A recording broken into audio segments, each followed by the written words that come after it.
জেলখানার ভেতরে 3টা বছর আল্লামা মামুনুল হক হাফিজাহুল্লাহ আমরা দুইজন এক জায়গায় ছিলাম। সকালে এবং দুপুরের খাবার আমরা এক জায়গায় খেতাম।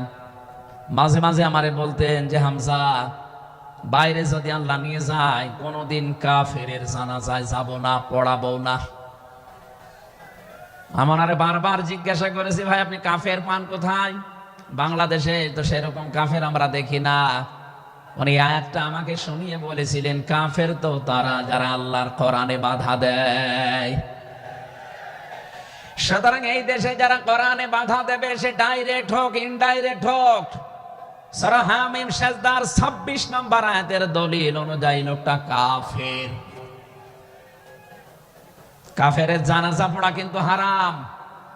আমার মনে হয় এখন দেশের অবস্থা যা, আমরা যদি এই সিদ্ধান্তে উপনীত হতে পারি যে কাফেরের জানাজা বন্ধ হয়ে যাবে, আগামীতে কোরআনে কারীম বাধা দেওয়ার মতো সাহস অনেকেই করবে না। কোরআনে কারীমের শ্রোতা 1 নম্বরে পেলাম যারা কাফের। এ 15.5 বছর থেকে শুরু করে 54 বছর আমরা যা দেখলাম, অনেকেই কিন্তু ডাইরেক্ট ইনডাইরেক্ট বাধা দিয়েছেন। এখনো যদি ওইরকম মানুষ থাকেন এই দেশে, আপনি তাওবা করবেন, আপনি সংশোধিত হয়ে যাবেন। আর যেহেতু এখন সংস্কার চলছে, আপনি নিজেকেও সংস্কার করে নেবেন। কোরআনের শ্রোতা হিসাবে আমরা 2 নম্বরে পেয়েছি তাদের নাম। আল্লাহ রাব্বুল আলামিন বলেন, ওয়াইদা কিলা লাহুম তাআলাউ ইলা মা আনজালাল্লাহু ওয়া ইলার রাসূলি রাআইতাল মুনাফিকিনা ইয়াসুদ্দুনা আনকা সুদুদা। সূরা নিসার 61 নম্বর আয়াতে আছে, হে নবী, মানুষদেরকে আপনি যখন বলবেন আসো আল্লাহর বিধানের দিকে আসো, রাসূলের জীবনের দিকে আসো, আপনি দেখতে পাবেন অনেক মানুষ শুনতে আসবে কোরআন, আপনার কথাও শুনতে আসবে, কিন্তু যখন দেখবে যে এগুলো কোরআনের সাথে আমাদের জীবনের মিল নেই, রাসূলের এই আদর্শের দিকে ডাকে, এগুলোর সাথে বাস্তবতা আমাদের মিলে না, রাআইতাল মুনাফিকিনা ইয়াসুদ্দুনা আনকা সুদুদা, আপনি দেখতে পাবেন ও মানুষগুলো আস্তে করে আপনার কাছ থেকে পেছন ফিরে কেটে পড়ছে। বলেন নাউজুবিল্লাহ। সুতরাং কোরআন শুনতে এসে যেগুলো যাদের জীবনে মিলবে না, এই মানুষগুলো যদি মন খারাপ করে, রাগ করে, যে কোনো কায়দায় চলে যেতে চান, আপনি মনে করবেন মুনাফিকের জার আপনার ভেতরে আছে। আল্লাহ আমাদের হেফাজত করুন, বলেন আমিন। 3 নম্বর শ্রোতার বর্ণনা পেয়েছি সূরা আনফালের 2 নম্বর আয়াতে। আল্লাহ পাক বলেন, ইন্নামাল মুমিনুনা আল্লাযীনা ইযা যুকিরাল্লাহু ওয়াজিলাত কুলুবুহুম ওয়া ইযা তুলিয়াত আলাইহিম আয়াতুহু যাদাতুহুম ঈমানা ওয়া আলা রাব্বিহিম ইয়াতাওয়াক্কালুন। চিৎকার করে বলেন আল্লাহু আকবার। আল্লাহ পাক বলেন, আমার দৃষ্টিতে তো কোরআনের শ্রোতা আসল এবং মুমিন তারা যাদের সামনে আমার নাম উচ্চারণ হলে তাদের অন্তরাত্মা কেঁপে ওঠে, আমার আয়াতগুলো তাদের সামনে তেলাওয়াত হলে এ মানুষগুলোর ঈমান ভেতরে যা আছে এটা আরো বেড়ে যায়। এখানে যাদাতুহুম ঈমান আর ব্যাখ্যায় আমি দেখেছি, শরীরের পশমগুলো দেখবেন আপনি হঠাৎ খাড়া হয়ে যাবে, বাম স্তনের 2 আঙ্গুল নিচে একটা গোস্তের টুকরা আছে, ওটা কাঁপবে, কাঁপাকাঁপি করবে, একটা অনির্বচন শোক আপনি আলাদা অনুভব করবেন। এই 3টা যদি এখন আমাদের ভেতরে তৈরি হয়, আলা রাব্বিহিম ইয়াতাওয়াক্কালুন, বাড়ি যাওয়ার আগে এই সিদ্ধান্ত নিয়ে যাওয়া যাবে যে আল্লাহ ছাড়া আর কারো উপরে আমরা ভরসা করি না। বলেন সুবহানাল্লাহ। এই 3টা আয়াত দিয়ে আমি বোঝাতে চেয়েছি কাফের কারা, মুনাফিক কারা, আল্লাহর দৃষ্টিতে মুমিন কারা। 3 নাম্বার এই তরিকায় যদি আমরা এই 3টি গুণ অর্জন করতে পারি, আজকে আল্লাহর কথাগুলো শুনলে আপনার ভেতরে কাঁপ ধরবে। 2 নাম্বারে আল্লাহর আয়াত তেলাওয়াত হবে, যখন বুঝতে পারবেন যে কি বলে, ওয়াইদা সামিউ মা উনজিলা ইলার রাসূলি তারা আয়ুনাহুম তাফিদু মিনাদ দামি মা আরাফু মিনাল হক ইয়াকুলুনা রব্বানা আমান্না ফাকতুবনা মা'আশ শাহিদিন। সূরা মায়েদা 7 নাম্বার পারার 1 নাম্বার পৃষ্ঠার 1 নাম্বার লাইনের 83 নাম্বার আয়াতে আছে। তাফসিরে ফি জিলালিল কোরআন থেকে শোনাচ্ছি, রব্বুল আলামিন বলেন, নবী আপনি যখন ওদের সামনে পড়বেন, আমার এই আয়াতগুলো যখন ওরা মন দিয়ে শুনবে, অনুধাবন করতে পারবে, উপলব্ধি করার যোগ্যতা যাদের আছে, আপনি দেখবেন ওদের চোখ দিয়ে মনের অজান্তে পানি পড়ছে। এজন্য অ্যাক্টিভ হন আরো, কারণ কোরআন শোনার 2টা নিয়ম আল্লাহ দিয়েছেন, ফাসতামিউ লাহু ওয়া আনসিতু। শুধু শোনা না, তাহলে সামিয়া দিতেন। আল্লাহ ফাসতামিউ দিয়েছেন, এজন্য মনোযোগ সহকারে শুনতে হবে। আজকের তেলাওয়াতকৃত আয়াত থেকে আমরা তাফসীর আকারে কথা বলবো ইনশাআল্লাহ। 2 নম্বরে চুপ থাকা লাগবে। আমি এখনো অনেককে দেখতে পাচ্ছি এদিকে ওদিকে তাকাচ্ছেন, গল্প করছেন। আশা করছি কোরআনে বর্ণিত আল্লাহর এই 2টা নির্দেশ আপনি মেনে নেবেন। 1 নম্বরে চুপ থাকবেন, 2 নম্বরে মনোযোগ সহকারে শুনবেন। লাআল্লাকুম তুরহামুন, আশা করা যায় আল্লাহর রহমত এখানে নাযিল হবে। আল্লাহ আমাদেরকে আয়াতটা মেনে চলার তৌফিক দেন, বলেন আমিন। এজন্য কোরআনের আলোচনা শুনলে সবার চোখে পানি আসবে না। যারা এটা উপলব্ধি করতে পারবে, অনুধাবন করতে পারবে, আপনি দেখবেন তাদের মনের অজান্তেই কখন যেন চোখ দিয়ে পানি গড়িয়ে পড়ছে, তারা নিজেরাও টের পাবে না। আল্লাহ যেন এই 3 নাম্বার এই প্রকার শ্রোতা হিসাবে আমাদের কবুল করেন, বলেন আমিন। দরুদ আর সালাম পাঠ করছি আমাদের নবী মুহাম্মদুর রাসূলুল্লাহ সাল্লাল্লাহু আলাইহি ওয়াসাল্লামের প্রতি, যার প্রতি কোরআনে কারীম আল্লাহ নাযিল করেছেন। সেই কোরআনকে যদি আপনি জিজ্ঞাসা করেন, হে কোরআন, যার উপরে নাযিল হলে তার সম্পর্কে তোমার ভেতরে কোনো কিছু আছে, কোনো পরিচয়? আল্লাহ রাব্বুল আলামিনের কোরআন আমাদেরকে শোনাচ্ছেন, ওয়াইদ ক্বালা রাব্বু ওয়াইদ ক্বালা ঈসা ইবনু মারইয়ামা ইন্নী রাসূলুল্লাহি ইলাইকুম মুসাদ্দিকাল লিমা বাইনা ইয়াদাইয়া মিনাত তাওরাত।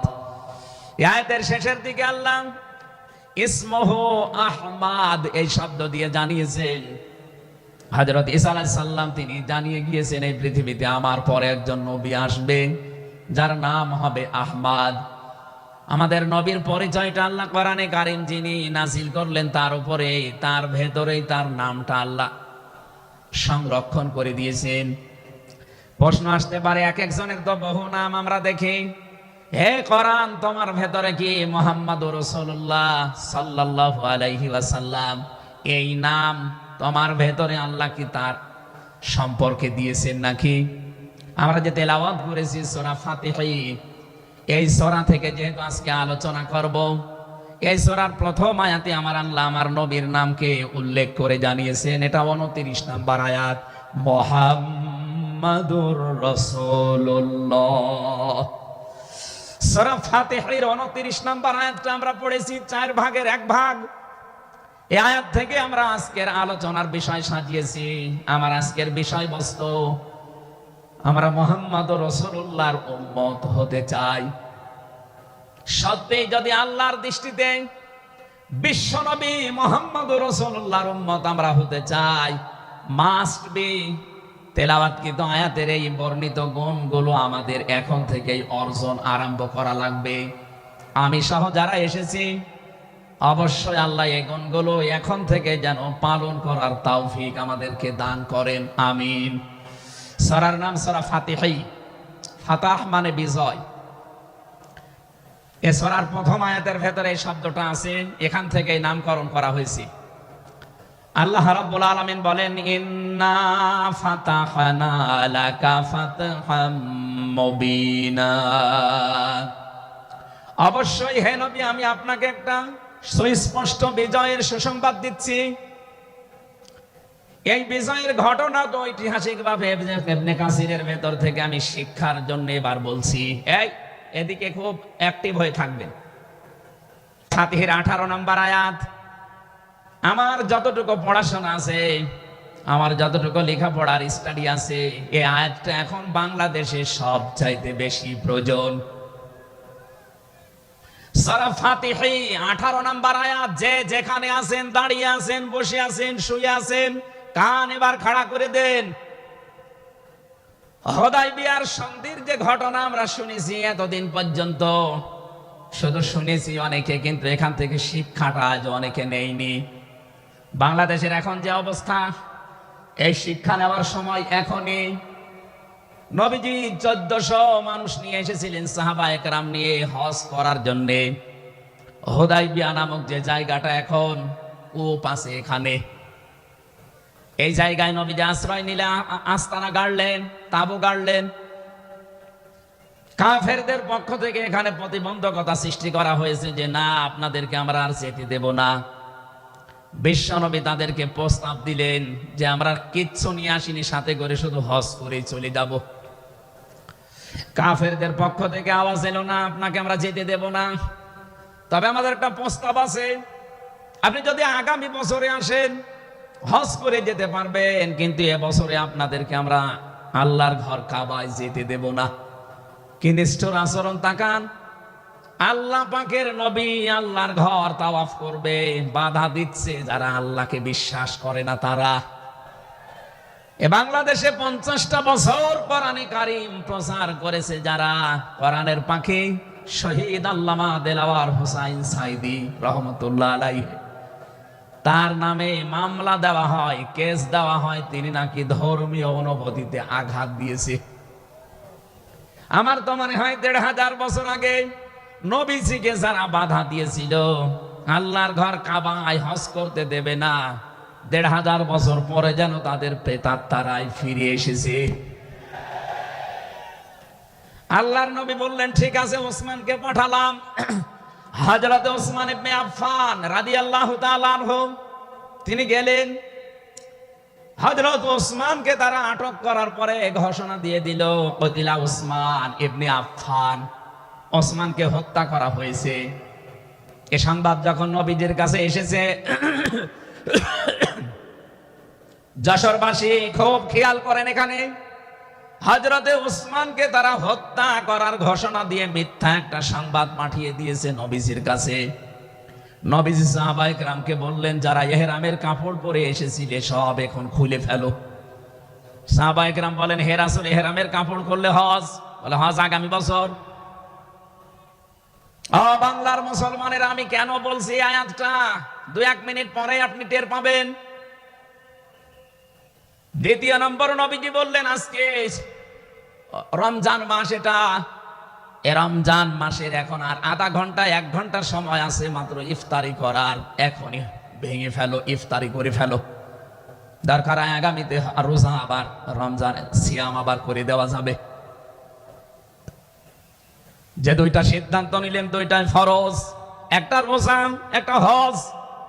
নবীজি কিন্তু জানতেন ইহরামের কাপড় খুলে ফেললে হজ ভেঙে যাবে, আর একটু পরেই তো ইফতারি করলে রোজাটা হয়ে যায়। বিশ্বনবী বলেন না, এক্ষুনি রোজা ভেঙে ফেলো।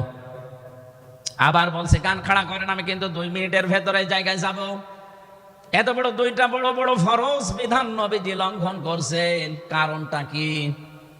কারণ একটাই, ওরা একজন নিরপরাধ মানুষকে আটক করে হত্যার ঘোষণা দিয়েছে।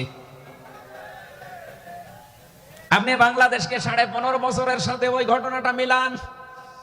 একটা নিরপরাধ মানুষ, মাত্র একজন, তাকে আটক করে হত্যার ঘোষণা দেওয়ার কারণে যদি নবী মুহাম্মদ রাসূলুল্লাহ হজ ছেড়ে দিতে পারেন, রোজা ছেড়ে দিতে পারেন, তিনি ওই বাবলা গাছের নিচে হাত দিলেন। সাহাবায়ে কেরামকে বললেন, আমার হাতের উপরে সবাই হাত লাগাও, আমি আজকে তোমাদেরকে বায়াত গ্রহণ করাবো, শপথ নেব তোমাদের কাছে। 1399 জন নবীর সাথে আছে, আর হযরত ওসমানকে যেহেতু তারা আটক করেছে, এই 1399 জন সবাই নবীজির হাতের উপরে একটার পরে হাত দিতে আছে। বিশ্বনবী ডাক দিয়ে বলেন, সাহাবীরা, জিবরাইল এই মাত্র সূরা ফাতিহা এই সূরার 18 নম্বর আয়াতটা আমাকে তেলাওয়াত করে শুনিয়ে গেল।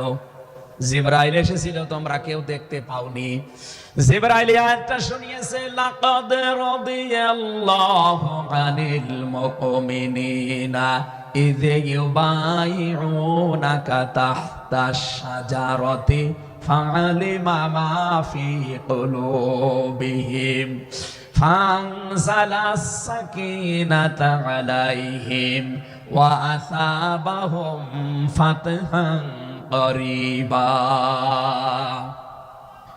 খুব খেয়াল করেন, সেই সময় পর্যন্ত আমি চলে এসেছি। নবীজি নিজের বাম হাতটা সাহাবায়ে কেরামদের উপরে রেখে বললেন, সাহাবীরা, আজকের এই বায়াতের উপরে, শপথের উপরে আল্লাহ পাক নিজেই জানিয়েছেন যে তিনি রাজি হয়ে গেছেন। আয়াতটা শুরু করার আগে আল্লাহ দুইটা তাকিদ দিয়েছেন, লাম এবং কদ। লাকাদ রাদিয়াল্লাহু আনিল মুমিনিন। আল্লাহ পাক বলেন, আমি নিজে মুমিনদের উপরে অবশ্যই অবশ্যই রাজি হয়ে গেছি। রাজি হব না, হয়ে গেছি। তাহতা শাজারাতি, এই গাছের নিচে আপনার হাতের উপরে যারা হাত দিয়ে আজকে শপথ বাক্য পাঠ করছে যে ওসমান হত্যার বদলা না নিয়ে কেউ মদিনায় ফেরত যাবে না, আমি আল্লাহ তাদের মনের খবর যেহেতু জানি, ফাআলিমা মা ফি কুলুবিহিম, তারা যে শপথ নিচ্ছে এটা কিন্তু লোক দেখানোর জন্য না, এটা মন থেকে। ফানসালাস সাকিনাতা আলাইহিম, তাদের উপরে আমি আল্লাহর প্রশান্তি নাসিল হয়ে গেছে অলরেডি। ওয়া আসাবাহুম ফাতাহান করিবা, তাদেরকে আমি আসন্ন একটা বিজয়ের সুসংবাদ দিচ্ছি। সুতরাং এই বায়াতের রিদওয়ানের উপরে যেহেতু সবাই হাত দিয়েছে, ওসমানের হাতটা এখানে নেই, হে নবী আপনার বাম হাতটা উপরে তুলে ধরেন, এইটাই আমি ওসমানের হাত হিসাবে মেনে নিলাম। তার মানে 1400 মানুষের উপরে আমি আল্লাহ অলরেডি রাজি হয়ে গেছি। আমার মুসলমান ভাইরা, এবার আমি খেয়াল করার জন্য আরেকবার বলছি, এইটা বলার জন্য আমি এতক্ষণ ঘুরছিলাম। একটা নিরপরাধ মানুষকে ওরা মিথ্যা তথ্য ছড়িয়েছে যে আটক করা হয়েছে, মেরে ফেলা হয়েছে, হত্যা করা হয়েছে। নবীজি একজন মানুষের জীবনের বদলা নেওয়ার জন্য 1400 মানুষকে তিনি বায়াত করাচ্ছেন, শপথ বাক্য পাঠ করাচ্ছেন। একটু খেয়াল করেন তো, একজন মানুষের জীবনের জন্য জীবন দিতে প্রস্তুত 1399 জন, আর নবী সহ। এমন বাক্য তিনি পাঠ করিয়েছেন, এমন শপথ নিয়েছেন যে আল্লাহ অলরেডি রাজি হয়ে আয়াত নাজিল করছেন। নবীজি বললেন ওরা ওসমানকে হত্যা করেছে, ওসমান একজন নিরপরাধ মানুষ। একটা নিরপরাধ মানুষকে বিনা কারণে আটক করে হত্যা করেছে, ওদের কোনো ক্ষমা নেই। আমরা আজকে 1400 মানুষ শপথ নিলাম, ওদেরকে হত্যার প্রতিশোধ না নিয়ে আমরা কোনোদিন আর মক্কা মদিনায় ফেরত যাব না। আমার তো মনে হচ্ছে বাংলাদেশে এখনো বহু মানুষ বিনা কারণে যাদেরকে হত্যা করা হয়েছে, নিরপরাধ মানুষগুলোকে ফাঁসির কাস্টে ঝোলানো হয়েছে, কত মানুষকে মৃত্যুর দিকে ঠেলে দিয়েছে। এখনো জিন্দা শহীদ জনাব এটিএম আজহারুল ইসলাম এখনো জেলখানায় পচতেছে। বানানো বিচার ব্যবস্থা, বানানো বিচারপতি, নিজেদের উকিল, নিজেদের পিপি, নিজেদের সাক্ষী, নিজেদের রায় সব দিয়ে একটা মানুষকে আর 17 বছর আপনি আটক করে রেখেছেন। আমার তো মনে হয় এখন সময়ের দাবি, সূরা ফাতিহা থেকে যেহেতু তাফসীর শুনছেন, আজ এই বাংলার 18 কোটি জনগণের উপরে যদি আল্লাহ পাক খুশি হতে চান, এই নিরপরাধ মানুষগুলোকে জেলখানা থেকে মুক্ত করা লাগবে।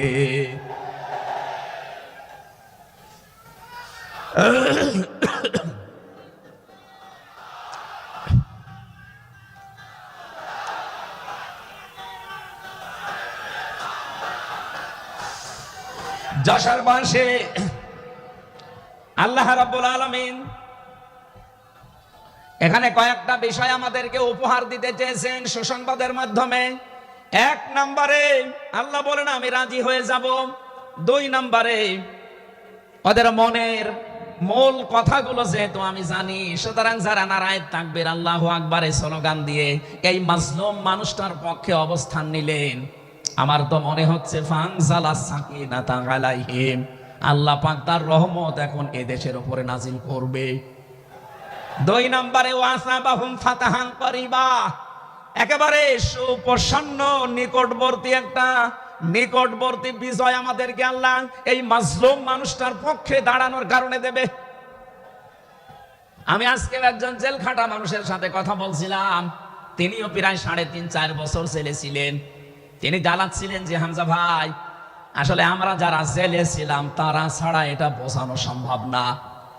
বহু মানুষ বিনা অপরাধে, বিশেষ করে 15.5 বছরে তো হবে, বিনা কারণে বিনা অপরাধে কিচ্ছু জানে না বছরের পর বছর জেলে পৌঁছতেছে।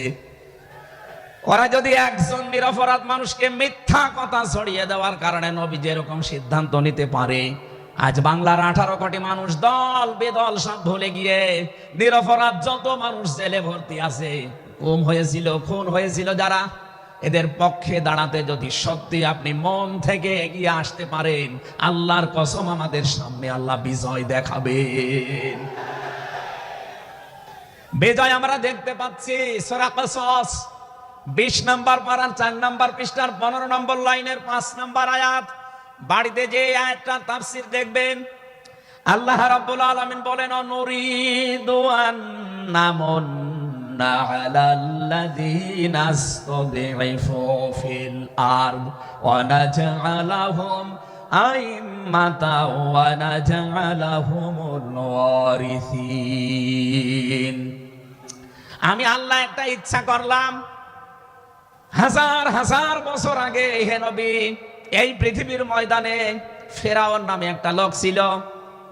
রাষ্ট্রীয় ক্ষমতায় থাকার কারণে ওই দেশে বিভিন্ন দলে বিদলে বিভক্ত করে মানুষকে রেখেছিল, আর একটা দলকে সে টার্গেট নিয়ে কোণঠাসা করে, ছোট করে, হীন করে রেখেছিল। সেই দলটা ছিল মুসা নবীর দল। আমি আল্লাহ একটা ইচ্ছা করলাম, জমিনের উপরে যাদেরকে দুর্বল করে রেখেছে ফেরাউন, এই দুর্বল দলের উপরে আমি আল্লাহ মনন করব। মনন মানে অনুগ্রহ করা, দয়া করা। আমি আল্লাহ দয়া করব তাদের উপরে, মনন করব। এই কারণ আমি তাদেরকে জমিনের শাসন ক্ষমতায় বসাতে চাই, জমিনের উত্তরাধিকারী তাদেরকে বানিয়ে দিতে চাই। অনুমাক্কিনা লাহুম ফিল আরদ, জমিনের উপরে তাদেরকে আমি ক্ষমতায় বসাবো, এটা আমি আল্লাহর ইচ্ছা। বলেন তো, আল্লাহ যদি কোনো ইচ্ছা করে ওটা রদ করার কেউ আছে? আরো জোরে বলেন, আছে। সুতরাং এই আয়াত দিয়ে আমি যেহেতু 100 ভাগ আয়াতটা বিশ্বাস করি, হাজার হাজার বছর আগে ফেরাউনের এই জীবনের সাথে, এই কাহিনীর সাথে, তাফসীরের সাথে আমি বাংলাদেশে আয়াতটা মিলিয়েছি। দেখতে পেয়েছি 2024 সালের 5 আগস্টের পরে একটা দলের সাথে আয়াতটা মিলে যাচ্ছে। আপনি যাই মনে করেন এইটাই বাস্তব। এই 54 বছরে ভুয়া ধোয়া তুলে, ভুয়া চেতনার নাম দিয়ে যাদেরকে কোণঠাসা করে রেখেছিলেন জনগণের কাছ থেকে, আল্লাহ যেন হঠাৎ করে মানুষের মনের ভেতরে তাদের প্রতি পরিবর্তন এনে দিয়েছেন। আল্লাহ পাক যেন এই মানুষগুলোকে একটা মনন করেছেন, একটা দয়া দেখিয়েছেন। ওয়ানাজআলাহুম আইম্মাতান, জমিনের ইমাম তাদেরকে যেন আল্লাহ দিনের পর দিন বানিয়ে দিচ্ছে। তাদের আচার ব্যবহার, তাদের চরিত্র, তাদের ব্যবহার, তাদের মাধুর্যতা, তাদের যে ইখলাস, এগুলো দেখছি আমার আল্লাহ দিনের পরে দিন জমিনের ইমাম তাদেরকে আল্লাহ বানাচ্ছেন। ওয়ানাজআলাহুমুল ওয়ারিসিন, আয়াতের শেষের কথা, আল্লাহ তাদেরকে জমিনের ওয়ারিস বানিয়ে দেবেন। যেহেতু আল্লাহর সিদ্ধান্ত রদ করা যায় না, ফাআলুল লিমা ইউরিদ, তিনি যা ইচ্ছা তাই করেন। ইন্নামা আমরুহু ইযা আরাদা শাইআন আইয়াকুলা লাহু কুন ফায়াকুন। আল্লাহ পাক বলেন, আমি যদি কোনো ইচ্ছা করি শুধু বলি কুন, সঙ্গে সঙ্গে ফায়াকুন হয়ে যায়। কোরআনের উপর আমার 100 ভাগ বিশ্বাস নিয়ে কথা বলছি আমি। এই আয়াতগুলো মাস্ট বি আমার আল্লাহ বাংলাদেশে দেখাবে। বলেন আমিন। আরো জোরে বলেন আমিন। 6 নম্বর আয়াত হচ্ছে অনুমাক্কিনা লাহুম ফিল আরদ, আমি আল্লাহ তাদেরকে জমিনের চেয়ারে ক্ষমতায় বসিয়ে দেব। কেন জানো? অনুরিয়া ফিরআউনা ও হামানা ও জুনুদাহুমা মিনহুম মা কানু ইয়াহদারুন, আমি আল্লাহ দেখাতে চাই ফেরাউনকে, হামানকে আর তার সৈন্যবাহিনীকে, তারা তাদেরকে সবচাইতে বেশি ভয় করত জমিনে যাদেরকে, সেই মুসা নবীর দলকে আমি আল্লাহ জমিনের শাসন ক্ষমতায় বসিয়ে তাদেরকে দেখাবো। এই 54 বছর জালেম এবং মুনাফিকরা সবচাইতে বেশি ভয় বাংলাদেশে যাদেরকে করেছে, তাদের প্রতি মানুষের মন মানসিকতা আল্লাহ ঝুঁকিয়ে দিয়েছেন।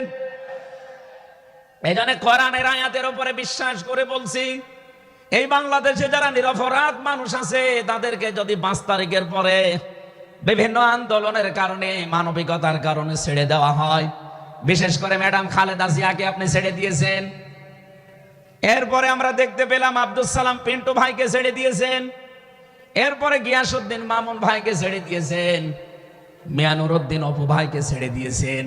আমরা চাই জনাব এটিএম আজহারুল ইসলামকেও মুক্তি দেওয়া হোক।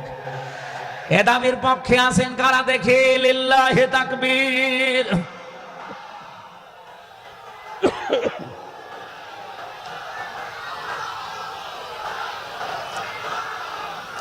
আলহামদুলিল্লাহ ভাই, আমি আয়াতটা পড়লাম এই জন্যে ১৫০০ বছর আগে একটা নিরপরাধ মানুষের পক্ষে দাঁড়ানোর কারণে যদি আল্লাহ এতগুলো সুসংবাদ দিতে পারে, সাকিনা নাজিল করা, সুপ্রসন্ন একেবারে নিকটবর্তী বিজয় দেওয়া, আমরা যদি আজ নিরপরাধ মানুষগুলো যারা আজ জুলুমের শিকার হয়ে 15.5 বছর 17 বছর মানবেতর জীবন যাপন করছে, আমি তো 3 বছর তার ভুক্তভোগী। 3টা বছর আমাদেরকে ফাঁসির কন্ডেম সেলের ভেতরে 24 ঘন্টা লকআপ দিয়ে রাখতেন। কি করেছিলাম আমরা?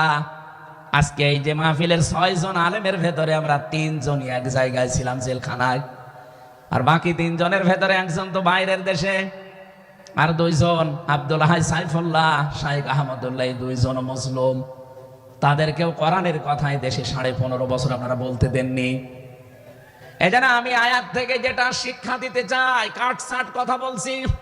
বাংলাদেশে যদি আল্লাহর সাকিনা প্রশান্তি মনে এবং বাইরে আপনি দেখতে চান, সুপ্রসন্ন বিজয় যদি দেখতে চান, অবশ্যই আপনাকে নিরপরাধ যারা এখনো পর্যন্ত বিভিন্ন জায়গায় মাজলুম হয়ে আছে তাদের পক্ষ নেওয়া লাগবে। এই কথা বলুন। আল্লাহ আজকে আমাদের জীবনে 100 ভাগ মেনে চলার তৌফিক দেন, বলেন আমিন। এই সূরা ফাতিহা থেকে আমরা পড়েছি 29 নম্বর আয়াত। আমাদের আলোচনার বিষয় মুহাম্মদুর রাসূলুল্লাহর উম্মত কারা? রব্বুল আলামিন বলেন মুহাম্মদুর রাসূলুল্লাহ। মুহাম্মদ সাল্লাল্লাহু আলাইহি সাল্লাম আল্লাহর রাসূল। হে নবী, দুনিয়ার কেউ যদি আপনার রিসালাত স্বীকার না করে, কেউ যদি সাক্ষী না দেয়, আমি আল্লাহ নিজে সাক্ষী দিয়ে দিলাম আপনি আমার রাসূল। সুতরাং এই বাংলার জমিনে কেউ যদি নবীর আদর্শ না মানে, বিশ্ব নবীর কোনো ক্ষতি হবে না, আল্লাহরও কোনো লস নেই, যত ক্ষতি আমাদের। কথা বলে না কেন? কোরআনের চোখ লাগিয়ে দেখতে পাচ্ছি এদেশে হাজারো মানুষ জাহান্নামে দৌড়াচ্ছে, কারণ নবী মুহাম্মদুর রাসূলুল্লাহ বাদ দিয়ে পৃথিবীতে যদি অন্য কাউকে কিয়ামত পর্যন্ত কেউ আদর্শ মেনে চলে, কোরআনের কসম দিয়ে বলছি মাস্ট বি, লোকটা জাহান্নামী। এজন্য এরকম আচরণে যারা আছেন, বুঝে হোক না বুঝে হোক, আল্লাহ রাব্বুল আলামিনের পরিচয় দেওয়ার আগে আমার আল্লাহ রাসূলের পরিচয় আমাদের কাছে দিয়েছেন। রাব্বুল আলামিন বলেন কুল হুয়াল্লাহু আহাদ আল্লাহুস সামাদ লাম ইয়ালিদ ওয়া লাম ইউলাদ ওয়া লাম ইয়াকুল লাহু কুফুয়ান আহাদ। এখানে আল্লাহর একাত্মবাদের শিক্ষা দেওয়া হচ্ছে। আল্লাহ পাক বলেন হে নবী আপনি বলুন, অথচ শোনানো হচ্ছে যার কথা, তার কথা তো আগে বলার দরকার ছিল। এখানে আগে রিসালাতের ঘোষণাটা দেওয়া হয়েছে, কুল, হে নবী আপনি বলুন। ও বাংলার মুসলমানেরা, ফেরাউনের জীবনী পড়ে আমি দেখেছি সে কিন্তু আল্লাহর একাত্মবাদের ঘোষণা দিয়েছিল, কিন্তু রিসালাতের ঘোষণা দেয়নি, এজন্য লোকটা ঈমান পায়নি। বাংলাদেশে বহু মানুষকে আমরা দেখতে পাচ্ছি আল্লাহর কথা বললেও বলেন আমরা কি নামাজ পড়ি না, রোজা রাখি না, আমি কি হজ করি না, দান সাদকা করি না। এগুলো সব আল্লাহর বিধান। এগুলোর পাশাপাশি আল্লাহর প্রেরিত পুরুষ যিনি আমাদের এই জামানায়, আল্লাহর প্রেরিত পুরুষ যিনি কিয়ামত পর্যন্ত, তার নাম মুহাম্মাদুর রাসূলুল্লাহ। জ্ঞানী মানুষ যারা বসে আছেন এক কথায় তারা বুঝবেন আমি জানি। আজ বিশ্ব নবীর আদর্শ বাদ দিয়ে আপনি কার আদর্শ মানেন আপনার বিবেকের কাছে প্রশ্ন করেন। এটা রাজনীতি মনে করে কেউ যদি চলে যান আপনার কপালে আগুন লাগবে, আপনারও মরণ হবে ফেরাউনের মতো। আল্লাহকে মেনেছিল কিন্তু রিসালাত মানে নাই। এদেশে আজ অনেকেই আল্লাহর কথা বললে নামাজ পড়ে, রোজা রাখে, হজ করে আসে, দান সাদকা করে। আরে ভাই এগুলো সবই আল্লাহর বিধান। আপনি আল্লাহকে মানেন, কিন্তু তার প্রেরিত পুরুষ এই জামানায় যিনি কিয়ামত পর্যন্ত, তার নাম মুহাম্মাদুর মুহাম্মাদুর, আবার জোরে বলেন মুহাম্মাদুর রাসূলুল্লাহ। এতক্ষণ পর্যন্ত যা বললাম আমি আশা করছি আপনি বুঝেছেন। বিশ্ব নবী বাদ দিয়ে অন্য কারো আদর্শ এই জমিনে মানা যাবে না। মানলে আপনি বুঝে মানেন, আর না বুঝে মানেন আপনি জাহান্নামী। এখন যদি মুসা আলাইহিস সালাম আসে দুনিয়ায়, যদি ঈসা নবী এখন আসে, আর আমরা কেউ যদি আল্লাহর নবী মুহাম্মদ রাসূলুল্লাহকে বাদ দিয়ে ঈসা নবী মুসা নবীকেও মেনে চলি, নিছক আপনি জাহান্নামী। এটা রেকর্ড হচ্ছে, সারা দুনিয়ায় যাবে। সূরা আলে ইমরানের ৮০ নম্বর আয়াত। অন্য ধর্মে যারা আছেন, ইহুদি খ্রিস্টান আহলে কিতাব যারা দাবি করেন, এমনকি এই মুশরিকদের ভেতরেও যারা, বৌদ্ধদের ভেতরে যারা অমুসলিম, তাদেরকে বলছি আপনারা ভুল পথে আছেন। আপনারা যাদেরকে নবী নাম বলে চলেন, যিশু বলেন, ঈসা আলাইহিস সালামকে, মুসা আলাইহিস সালামকে আপনারা যোসেফ বলে ডাকেন, আপনাদের ওই সমস্ত নবীগুলো তাওরাতে ইনজিলে অলরেডি ঘোষণা দিয়ে গেছে যে আমাদের পরে একজন শেষ নবী আসবে, তার নাম মুহাম্মদুর রাসূলুল্লাহ বা আহমদ। তাকে যদি তোমরা জীবদ্দশায় পেয়ে যাও, পৃথিবীর সব কিছু ছেড়ে দিয়ে তার আদর্শটা গ্রহণ করবা, নয়তো পথভ্রান্ত হয়ে পথভ্রষ্ট হয়ে জাহান্নামে যাওয়া লাগবে। যাকে মেনে চলার দাবি করেন সেই যিশু, সেই যোসেফ, হযরত ঈসা নবী, হযরত মুসা নবী, তারাই যেহেতু ঘোষণা তাওরাতে ইনজিলে দিয়ে দিয়েছে, হয়তো আপনাদের পুরোহিত যারা, ধর্মগুরু যারা, ঠাকুর যারা আপনাদেরকে শোনায় না। এই সত্য বিধান আপনি ইনজিলে পড়েন। আমার শেষের শব্দ ছিল ফিত তাওরাতি ওয়াল ইনজিল। এই দুইটা কিতাব আপনারা বই আপনারা পড়ে দেখবেন, এখানে আমাদের নবী, শেষ নবীর বর্ণনা আছে ৯০৩ জায়গায়। বলেন আল্লাহু আকবার। আল্লাহ পাক প্রথম শব্দে জানাতে চেয়েছেন, হে নবী, কেউ যদি আপনাকে স্বীকার না করে, কেউ না মানে, আমি আল্লাহ নিজে ঘোষণা দিলাম, ওয়াল্লাযীনা মাআহু আশিদ্দাউ আলাল কুফফার। আপনার সঙ্গে সাথে যারা হবে, আপনার সাথে যারা থাকবে, আপনার উম্মত বলে যারা কিয়ামত পর্যন্ত দাবি করবে, তাদের ভেতরে এই গুণগুলো মাস্ট বি পাওয়া যাবে। যশোরবাসী, এবার আপনাদের জন্য আপনি মিলান তো এই আয়াতটা নিজের জীবনে আছে কিনা। ওয়াল্লাযীনা, আর যারা, মাআহু, আপনার সঙ্গে থাকবে, আশিদ্দাউ আলাল কুফফার, তারা কাফেরদের প্রতি বজ্রকণ্ঠ হবে। কালকে মাওলানা মামুনুল হক, আমি ছিলাম কালকে চট্টগ্রামের ফেনীতে, একটু লাইভ দেখেছি। উনি কিন্তু শেষের দিকে এটা জানিয়েছেন, ওঠো, বজ্রমুঠি করো, ঘোষণা দাও। এ কথা বলেনি? এক কথা বলে না কেন? ওনার এইটাই সামারাইজ, আশিদ্দাউ আলাল কুফফার, কাফেরদের প্রতি কঠোর হওয়া লাগবে। সেই সময় এখন অলরেডি চলছে। প্রতিবেশী নামে আমাদের যারা আছে, যেহেতু প্রতিবেশী পাল্টানো যায় না, এজন্য আমরা বেশি কিছু বলছি না। আমরা আশা করব যে প্রতিবেশীর চরিত্র পাল্টাবে। নবীজি প্রতিবেশী সম্পর্কে এত বেশি কথা জানিয়েছেন, মাঝে মাঝে বলতেন, জিবরাইল, প্রতিবেশী সম্পর্কে যত কথা তুমি বলো, মনে হয় যে আমার জমি জায়গার ভাগও দেওয়া লাগবে। যেহেতু এত দামি জিনিস প্রতিবেশী, এত গুরুত্বপূর্ণ, আপনাদেরকে তো আমরা পাল্টাতে পারবো না, আমাদের জমির সাথে আপনাদের জমি। এই জন্য বলছে আপনারা চরিত্র পাল্টাবেন। আপনি মাইক্রোসফট, ভয়েস অফ আমেরিকা, এগুলো সব খ্রিস্টানরা, ইহুদিরা চালায়। তার তামাম দুনিয়ার ২৫৭টা রাষ্ট্রে কিন্তু বিশ্বের সবচাইতে বেশি মিথ্যা কথা বলা হয় ভারতে। পৃথিবীর ২৫৭টা রাষ্ট্রের ভেতরে সবচাইতে বেশি সংখ্যালঘুরা নিরাপত্তার সহিত বাস করে বাংলাদেশে। অথচ এই দুইটাই এতদিন, ৫৪ বছর আমরা স্বাধীন হয়েছি, ৫৪টা বছরে আমাদের পেছনে এই মিথ্যা দুইটা তথ্যই প্রতিবেশীরা ছড়িয়েছে। সারা দুনিয়ার মোড়লদেরকে বলতো যে বাংলাদেশে সংখ্যালঘু নির্যাতন হয়। এদেশের গোবিন্দ পরামানিক, কুমার কি সেন যেন, কয়েকজন মিলে তারা বিবৃতি অলরেডি মাঝে মাঝাই দিচ্ছে যে আগস্টের ৫ তারিখের পর থেকে বাংলাদেশে আমরা সবচাইতে বেশি নিরাপত্তায় আছি সংখ্যালঘুরা। এখনো তো কোরআনে কারিম এই দেশে কায়েম হয়নি। আমি কোরআনের এই অনুষ্ঠান থেকে আপনাদেরকে গ্যারান্টি দিতে পারি, আল্লাহর কসম, কোরআনে কারীম যদি দেশের রাষ্ট্রীয় ক্ষমতায় চলে আসে, বাংলাদেশের সবচাইতে বেশি নিরাপদে থাকবে সংখ্যালঘুরা। একজন মুসলমানের মাথায় যদি কেউ আঘাত করে একটা গুনাহ হবে, একটা অমুসলিমের গায়ে যদি কেউ আঘাত করে ডবল গুনাহ হবে। বাংলার মুসলমানেরা অনেকে মনে করেন যে এটা মনে হয় নতুন হাদিস। না, আপনি একজন মুসলমানকে আপনি মারলেন, আপনার নিজের ভাই, সে আল মুসলিম আখুল মুসলিম, কিন্তু অমুসলিম আপনার ভাই, এ কথা কোরআনেও নেই, হাদিসেও নেই। কে কথা বলেন এখন? তিনটা বিষয় যদি কারো ভেতরে পান, সে যেই হোক।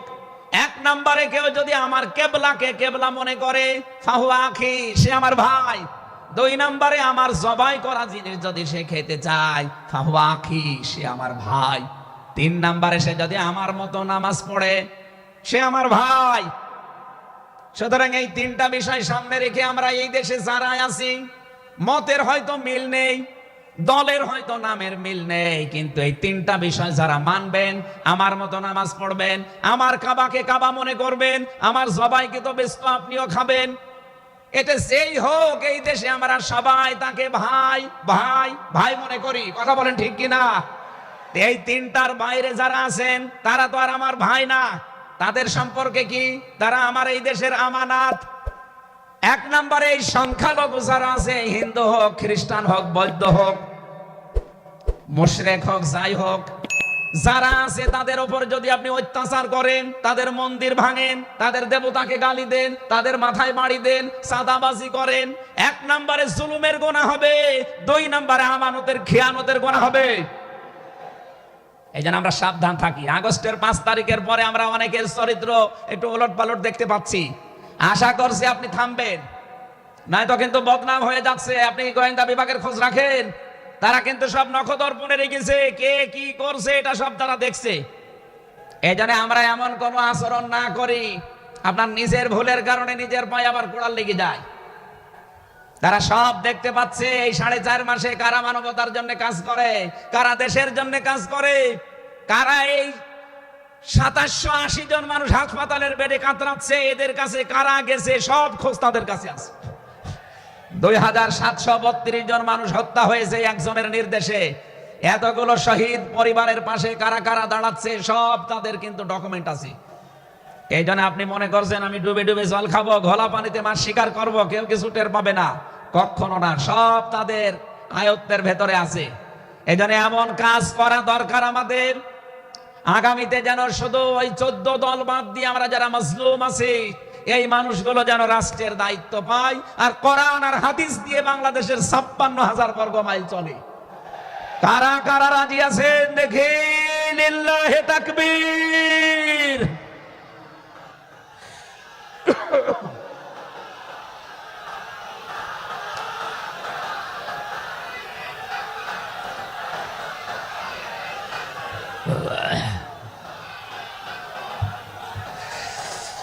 আমার ভাইরা, এবার আমি মূল কথায় যাচ্ছি। মুহাম্মদ রাসূলুল্লাহর উম্মত হতে হলে আমাদেরকে বজ্রমুষ্টি হওয়া লাগবে, ঐক্যবদ্ধ হওয়া লাগবে। যারা নবীর উম্মত, কাফের যারা, তাদের বিরুদ্ধে। আমি কাফেরের পরিচয় সে প্রথমে দিয়েছি। যে মানুষগুলো কোরআনে কারিমে বাধা দেয়, কোরআনের শিক্ষায়, কোরআনের প্রচারে, কোরআনের প্রসারে, কোরআন কায়েমে যারাই বাংলাদেশে বাধা দেবে, তার নাম আব্দুল আলিম হতে পারে, কে কাফের। এদের বিরুদ্ধে কঠোর হওয়া লাগবে আপনাকে। আমি আবার বোঝার জন্য বলছি, নাম হয়তো আপনার আল্লাহর নাম আপনি নিয়েছেন, আব্দুল আলিম, আব্দুল খালেক, কিন্তু আপনার কাজ যদি কোরআন প্রচারে বাধা দেওয়া হয়, ডাইরেক্ট ইনডাইরেক্ট, অবশ্যই আপনি বুঝতে পেরেছেন আমি কি বলছি। আপনি কিন্তু আর সাধারণ মানুষ নেই, আপনি মুনাফিকও নেই, আপনি মুসলমানও নেই, আপনি কাফের হয়ে গেছেন। আল্লাহ আমাদের হেফাজত করুন, বলেন আমিন। কাফেরদের যত অনুষ্ঠান আছে সেখানেও কড়াকড়ি করা লাগবে আপনাকে। কে বলেছে ধর্ম যার যার উৎসব সবার? এটা কুফরি কথা। ধর্ম যার যার, উৎসব তার তার। এই কথা বলুন। মান তাশাব্বাহা বিকওমিন ফাহুয়া মিনহুম। যার সাথে যার সাদৃশ্য মিলবে, সে আচার ব্যবহারে, ধর্মীয় রীতিনীতিতে কিয়ামতের দিন তার সাথে থাকা লাগবে। কোনদিন আজ পর্যন্ত আপনি পিটিয়েও কোন হিন্দু ভাইকে গরু জবাই করেন, যখন কোরবানি দেওয়ার জন্য তাকে পাবেন, তারা জানে যেটা আমাদের ধর্মীয় অনুষ্ঠান না, এই জন্য তারা আসে না, ঠিক করে তারা আসে না। আপনি কোন কারণে সেখানে যাবেন?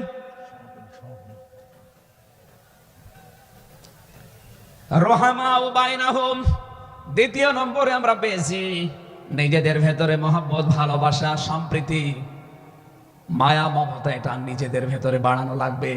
আপনি নবীর উম্মত হতে চান, অথচ এটা নিজেদের ভেতরে আরো দূরত্ব তৈরি করেন না। এটা নিজেদের ভেতরে আরো স্যাক্রিফাইস করে হোক, ডাকাডাকি করে হোক, নিজেদের ভেতরে এটা তৈরি করা লাগবে আরো বেশি। তার অহমরুকাং সজ্জাদা, হে নবী, আপনার উম্মত যারা, আপনার সাথে যারা আছে, তাদেরকে দেখতে পাবেন আল্লাহর সন্তুষ্টি এবং অনুগ্রহ তালাশ করার জন্য তারা রুকু এবং সেজদাকারী অবস্থায় তাদের দেখতে পাবেন। নবীর উম্মত যারা এসেছেন, অন্য ধর্মের লোকদেরকে বাদ দিলাম, বিশ্ব নবীর উম্মত যারা এখানে বসে আছেন, আমাদের উচিত হবে যতদিন আজরাইল না আসে ফরজ নামাজ আমরা কোনোদিন ছেড়ে দেব না। আরো জোরে বলেন, আল্লাহ যেন এটা মেনে চলার তৌফিক দেন আমাদের একেবারে জীবনের শেষ দিন পর্যন্ত। 2 নম্বরে, ফরজ নামাজের সময়টুকু যেভাবেই হোক বের করে আপনি আদায় করেন। সুন্নত নফল ওইগুলো যদি পড়তে না পারেন পরবর্তীতে পড়বেন, কিন্তু ফরজ নামাজ কেউ ছেড়ে দিয়ে সে আল্লাহর আয়ত্ত থেকে বের হয়ে যায়। বলেন নাউজুবিল্লাহ। সাহাবা একরাম আল্লাহর দরবারে যে 7টা কারণে কবুল হয়েছিলেন, তার ভেতরে 1 নাম্বার কারণ ছিল এই মানুষগুলো আল্লাহর বিধান সামনে পেলে পৃথিবী ভুলে যেতেন। আব্দুল্লাহ আনসারী রাদিয়াল্লাহু তাআলা আনহুর জীবনী পড়েছি। এই লোকটা আল্লাহর বিধান সেজদাকে সামনে রাখতে গিয়ে নিজের স্ত্রীকে এক কাপড়ে গর্তের ভেতরে বসিয়ে রেখেছিল, নিজের ছেলেকে শিকল দিয়ে বেঁধে রেখেছিল, তারপরও আল্লাহর বিধান সেজদা সে ভুলে যায় নাই। আমাদের এরকম কঠিন পরিস্থিতি এখন হয়তো আসেনি, তারপরও আমরা অনেকে বিনা কারণে ফরজ নামাজ ছেড়ে দেই। আমি নামাজের কথা মুসলমানদের কাছে সচরাচর বলতে চাই না, কারণ একজন মুসলমান আর একজন কাফেরের ভেতরে পার্থক্য নামাজ। নামাজ যদি কেউ না পড়ে সে মুসলমান থাকে কি করে? সুতরাং আজান হওয়ার পরে মুসলমান যাবে মসজিদে নামাজ আদায় করতে, মানুষ টের পাবে যে লোকটা মুসলমান। রিজালুল্লাহ তুলহিহিম তিজারাতু ওয়ালা বাইউন আন যিকিরিল্লাহ ইলা আখিরি আয়াত। মুসলমান ব্যবসায়ী যারা, তাদের পরিচয় আল্লাহ দিয়েছেন। আল্লাহ রাব্বুল আলামিন বলেন, এই পৃথিবীর ময়দানে যারা মুসলমান ব্যবসায়ী, আজান হওয়ার সঙ্গে সঙ্গে ব্যবসা প্রতিষ্ঠান বন্ধ করে দিয়ে তারা সেজদায় দৌড়াবে। ইয়াবতাগুনা ফাদলাম মিনাল্লাহি ওয়া রিদওয়ানা। এখানে আল্লাহ 2টা শব্দ ব্যবহার করেছেন। আল্লাহর ফজল যদি কেউ চায় তাহলে অবশ্যই তাকে মসজিদে যাওয়া লাগবে। আল্লাহুম্মা ইন্নী আসআলুকা মিন ফাদলিকা, ফজলের জন্য জমিনে আল্লাহ পাঠিয়েছেন আমাদেরকে, আর রহমতের জন্য তার ঘর মসজিদে পাঠিয়েছেন। এজন্য আল্লাহর রহমতের জন্য 5 বার আল্লাহর ঘরে আমাদেরকে যাওয়ার নির্দেশ দিয়েছেন আল্লাহ। আর যদি ফজল অনুগ্রহ পেতে চাই রিজিক, এগুলোর জন্য জমিন, এই জমিন আল্লাহ আমাদেরকে হালাল রুজি উপার্জন করার যে ব্যবস্থা, এরকম ময়দান যেন তৈরি করে দেন। বলেন আমিন। সিমাহুম ফি ফুজুহিহিম মিন আসারিস সুজুদ। আল্লাহ বলেন এদের এই চিহ্নগুলো, সেজদার চিহ্নগুলো এদের চেহারার বিভিন্ন জায়গায় ফুটে উঠবে। কিয়ামতের ময়দানে এই চিহ্ন দেখে দেখে নবী সুপারিশ করে করে জান্নাতে নিয়ে যাবে। হয় কপালে, নাই নাকে, নাই হাতে, যে সমস্ত জায়গায় সেজদা দেওয়ার জন্য আপনি জমিনে লাগিয়েছিলেন, এই জায়গাগুলো কিয়ামতে চমক দিতে থাকবে। আল্লাহ আমাদের প্রত্যেককে এই 5টি গুণ অর্জন করার মাধ্যমে বিশ্ব নবীর খাঁটি উম্মত হওয়ার তৌফিক দিন। আমিন, আল্লাহুম্মা আমিন। Like, share and subscribe.